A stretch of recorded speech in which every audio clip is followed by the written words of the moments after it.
Hi and hello watch fans and welcome back to Geneva Watch Days 2025. We're recording from the glass igloo outside the pavilion on the last day of the fair. We are joined by Praneeth Rajsingh of MING, one of our favourite brands, and unfortunately Alon's not here because he's ceded the host's chair to this interloper that you might have already seen this morning if you've been watching, Josh Shapiro, our new host. Well, I'm just such a huge fan of Ming watches. I couldn't pass up the opportunity to take the other side of things and ask Praneeth some fantastic, hopefully intelligent questions. Well, you're the man that's going to ask intelligent questions because you guys have worked together very, very closely over the last couple of years. So, Praneeth, welcome to the show. Thank you. Great to see you. I think this is Josh's excuse to torture me on a public stage. Quite All possibly. That make his life. I mean, this is live, so anything could happen. We've got colleagues, friends, and two amazing figures in the watch industry talking to each other. Josh, why don't you start from the top and take us in any direction you desire? Yeah, so one of the things I respect about Ming and the company as a whole is that everyone has different talents they bring to it. So Ming is extremely creative, but Praneeth takes things from that creativity to reality. And I'm just curious what that process is like with all the incredible ideas that you guys have. How do you take them and make them reality? Well, I think the process is, there isn't any one process. The best analogy I have for that, sometimes I'll talk to, it's like using math. Sometimes I'll be talking to Ming. I don't know where it'll be like 10. What do you mean by 10? It's like you take 2 and you multiply it 5 times, you get 10. I'm like, okay, that makes sense. That's right. And then there's taking that and figuring out how to explain multiplication to someone else. I'm like oversimplifying this obviously, but explain multiplication to somebody else and breaking it down into smaller components. I think that's one step. But that is, is production planning 101 and development 101, I guess. Kind of distill his ideas. The bit I think that I really bring to the table is I'm a perpetual pessimist and cynic. So we'll start a project. I mean, we can do this in 6 months. I'll be like 18 months. I'll be like, why? I'm like, I don't know. Ask me in 18 months. And usually we'll be right around the mark where I said we'd end up. And I realize it's one of the reasons is because Ming is one of those people who's so full of ideas. And he's always been at least for over a decade now, working for himself or by himself. And so his concept of days of the week and public holidays are sort of as non-existent as mine. Right. So even at the fair, he was looking for me yesterday, and he's like, "Oh, we need to reach out to the supplier. We get this answer. They haven't got back to us."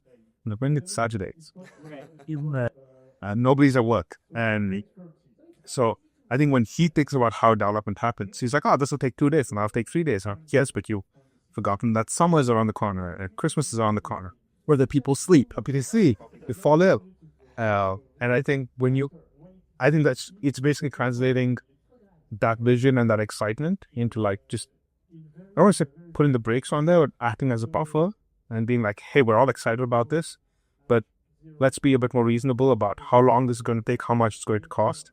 And I think one of the more difficult parts of what I do and what I do with Ming is the few times I have to come in and be like, I know you're not 100% happy with this, but we got to get a move on. Right. Because we're running at the end of the day, a commercial business that has to be, it's not profits first, but there still have to be profits enough to sort of pay your salaries, rent, right? And there have been conversations we've had where I'm like, we need to launch, right? We can't spend another 6 months fine-tuning the last 0.5%. I find it very interesting because you are, to me, the calm within the storm. Always, you just never seem to be bothered by anything. I'm sure there's a lot going on underneath the surface, but you present this preternatural serenity, which I think is so valuable when you're working with someone of such a high intensity on the creative front. Because Ming is obviously well-known industry legend now because of the work you've done together over the last almost a decade now. Isn't it? How long is it that Ming's been around? 8 years now. Wow. I knew publicly and behind the scenes a couple more years. So yeah.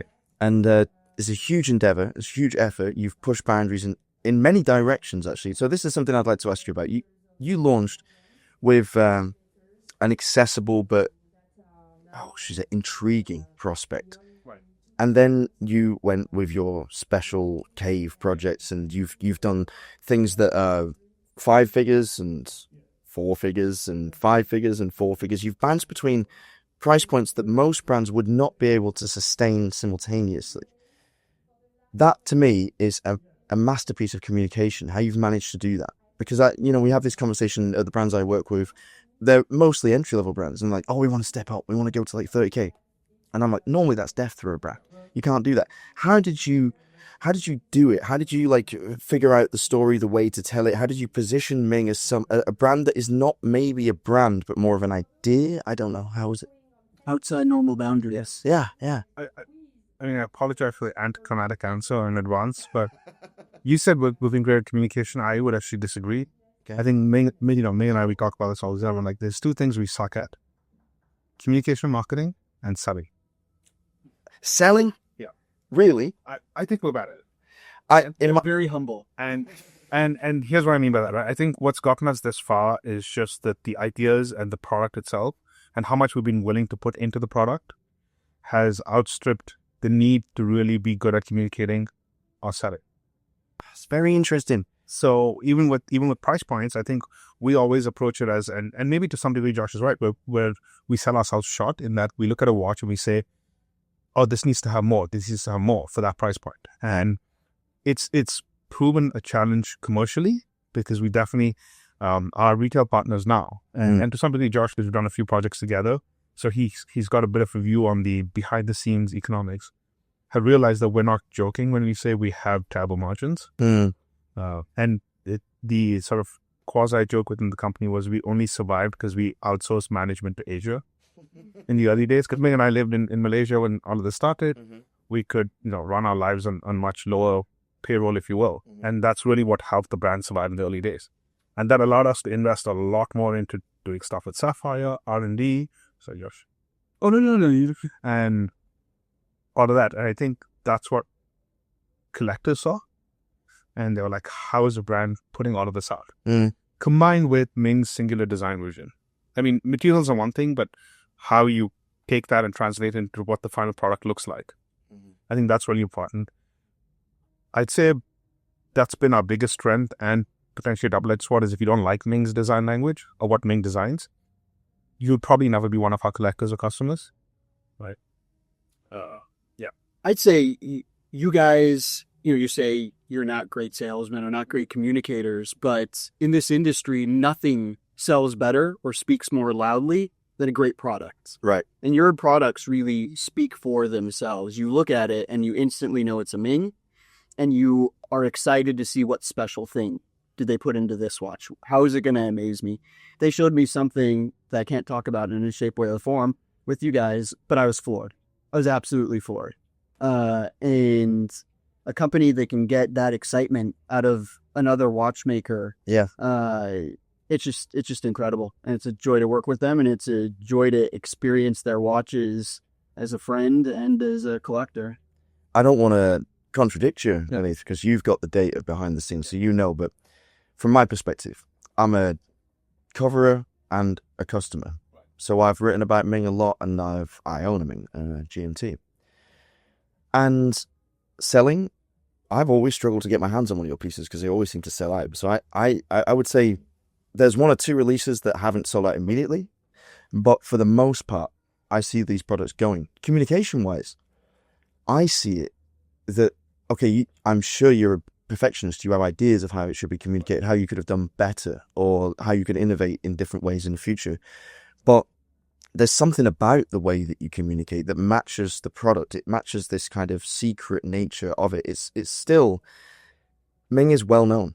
Right. It feels like the best kept secret in watchmaking, but it's not a secret. It's almost like it's one of the most mainstream visible independents because you've led from the front. And I think that that's a success because, yeah, okay, your communication might not be as like militant as you would like it to be, or not be as regimented or as replicable as you would want it to be, because it causes a huge amount of stress for you to not be communicating as well as you'd like to. But the message gets through, it cuts through. And like we as collectors and as writers, we see the product and we have enough from you. I don't feel there's a dearth of communication. I won't blame you, but like Grand Seiko, if Grand Seiko's watching, sort your press releases out, call me. But seriously, like there are brands that are terrible at communication. And this is maybe the thing. You're in Ming, right? So you see Ming more than any other brand. Obviously, you've worked with Josh, you've worked with other brands, and you know like bits and bobs in the vicinity. But I get every press release from every brand in the industry. Trust me, you're doing a good job. Better than you might think. Well, I mean, first off, thank you very much. I think what, at the risk of maybe self-promoting, I think the bit that probably we've been good at is being authentic. Yeah. Right? We don't know how to dress a watch up in any other way. There have genuinely been watches where we're like writing a press release and we're like, we need to like squeeze out a story that sounds cool. And in the end, we're like, we don't have one. Mm-hmm. The story is just that we thought the idea was cool and we're going to do it. Yeah. Right. And sometimes you just People appreciate that. Yeah. I think that's what's worked really in our favor. And even with the sales, I think this is back to the community being open to supporting new ideas, new people on the scene. And I don't think that's actively selling. So maybe where the disconnect and what we're talking about is the people who supported us, 8 years in, it's what, 8,000 customers, many, many more thousand sort of coming to events, social media, all of that. I think of them as like this tight-knit watch community that lives and breathes watches, right? Then all the private WhatsApp chats, they have all the, previously used to be Watchville, now there's other apps where you can get your news, you're on all the podcasts. That probably listen to this right now. I think with that community, we don't feel the need to sell or market, right? We just feel like we could be ourselves. But to build a brand that sort of, I think at this point we have a brand that has outgrown Ming, the founder, and the co-founding team. And to make one that's sustainable, I think we need to bring new people into the fold, get people excited about watches, whether they're collecting sort of mainstream stuff, get them excited about independent watchmaking, or if they never collect watches, to bring them into watchmaking and be like, this can be fun and cool. And when I say we suck at sales and marketing and communication, I think it's to these people, right? How do you make watches fun for them? And that's the one thing I'd say when Hodinkee first started out in the early 2010s, I think that's where they really got their traction and shot to fame is Ben Fan, Stephen Pulverint in the early days just made watches a lot more fun and accessible. Yeah. I remember being in like high school or university back then and going to a camp being like, I don't have to feel like I need to have all the answers to understand this, and I can start to dip my toes in and bring people in. And I think that's what, looking to the future, that's one of the things we've been trying to do in the last year or so, and that's probably where this view of not being great at communicating comes in. I mean, it's very refreshing that you're so self-reflective and you think about these things, like, because, we wouldn't say, I wouldn't sit here and say, oh, you need to do something different, but it's great that you're thinking forward and you're just thinking, how can we like recapture that spirit of the early 2010s, the late aughts, where people were being brought into watches in a way that they never had been before, because we make this mistake in watchmaking all the time. Watchmaking as a craft is 300 years old. Our industry started in 1983, post-quartz crisis. Prior to the quartz crisis, or the revolution as I prefer to call it, to be honest, watches weren't collectible. Watches could be a status symbol. You'd buy a nice Rolex when you'd worked a long time at a job, or you get given one when you retired. But nobody collected until Swatch. Swatch reframed everything with the second watch concept. And throughout the 80s, there was a lot of like pop-up fashion brands, and we started working in seasons. That never happened before. Early like fashion houses that were adopting the Swatch model really created the environment in which we exist now.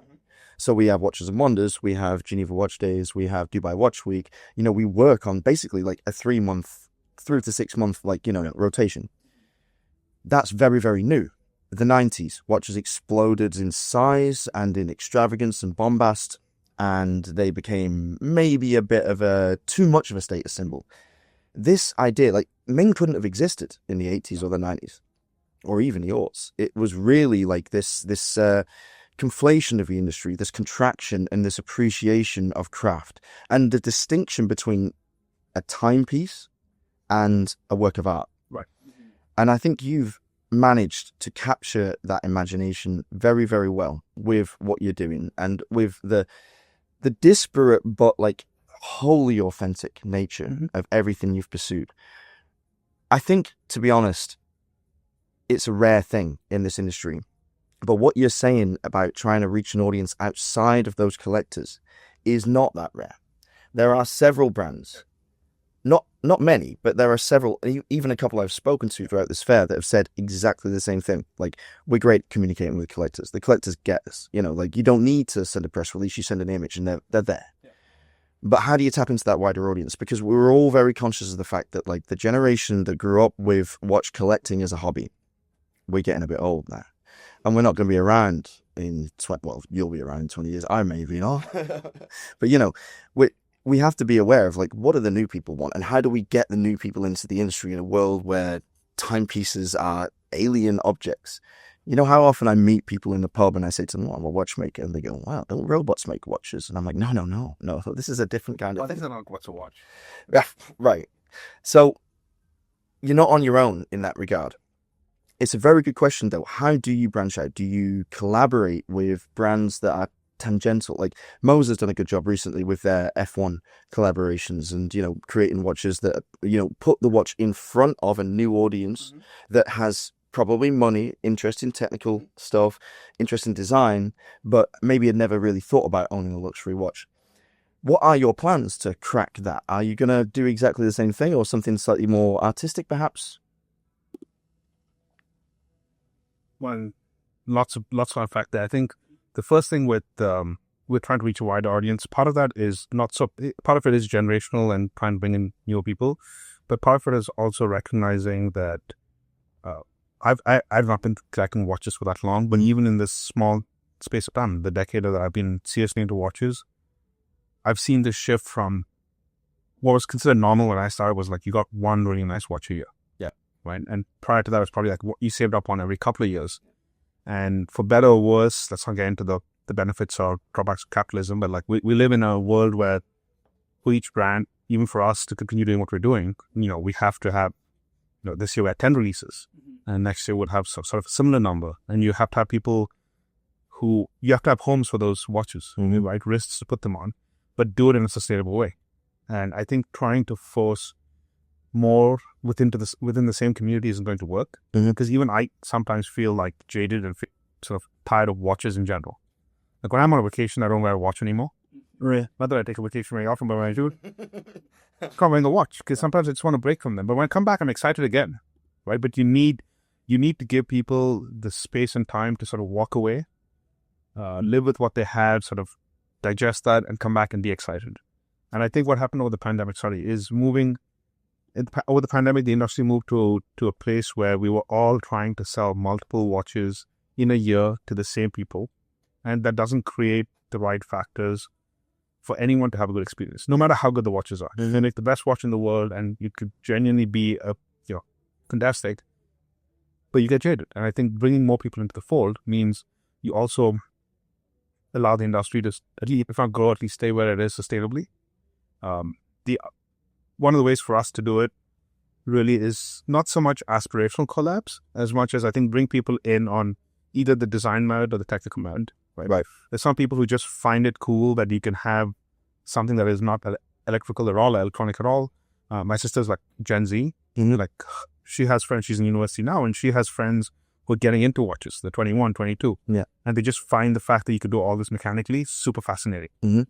Right. And then it's like, how do you make the technical stuff not so obscure, intimidating? Yeah. Like you don't want to throw words like tourbillon and remontoire and escapement and whatever else, right? And I think a lot of watch media these days, at least in the community we're in, we tend to jump into the deep end very, very quickly. Yeah. And if you're not familiar with that, you can get very, very intimidated. I think one of the most special things about your watches, which ties into that, is you guys have a sense of adventure.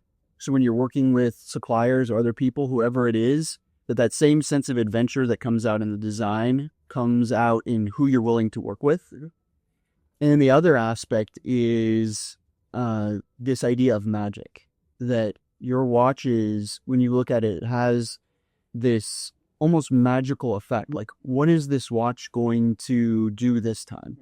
Like, how do they do that? How do they accomplish that? And the sense of like wonder that comes at looking at the watches.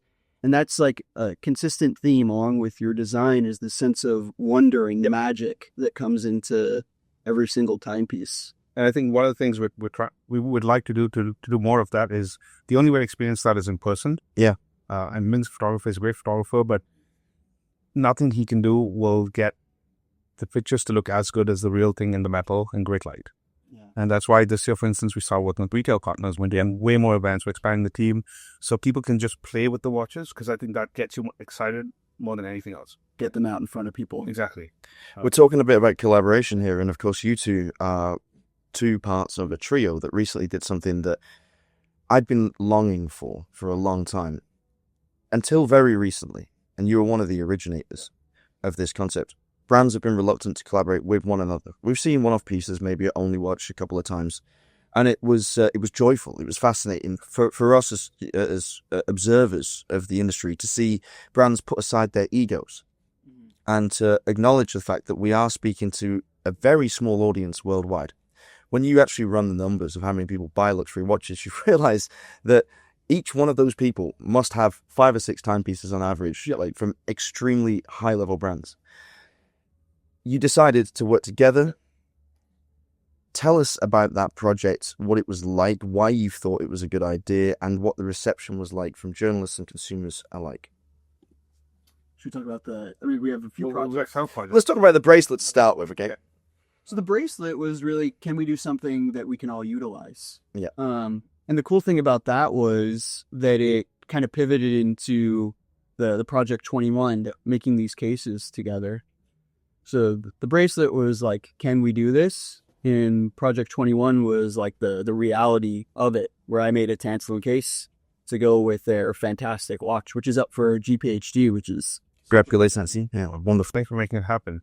I think coming back to bracelet for a second, it's interesting to bring that up. It's a project that, to me at least, is nowhere near the finish line. Mm-hmm. We announced it, we shot a prototype, we took a few orders, but we paused orders and got back to the customers who placed orders and said, hey, this is going to take a bit longer for good reason. Yep. And the good reason is, Josh and I were talking one day, and Josh said, listen, we're doing it at a certain price point, which is high, right, for a bracelet.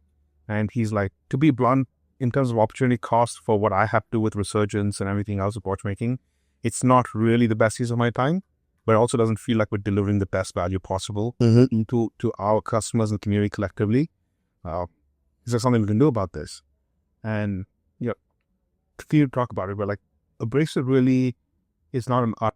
The engineering of a bracelet is quite complex, but in terms of the finishing or whatever else, it's not really an artisanal component, right? Yep. Nobody's doing interior angles and anglage, everything else. And so I said, Josh, would you be willing to work with our production partner for our, like the Bluefin case and most of our entry-level pieces who are out of Asia?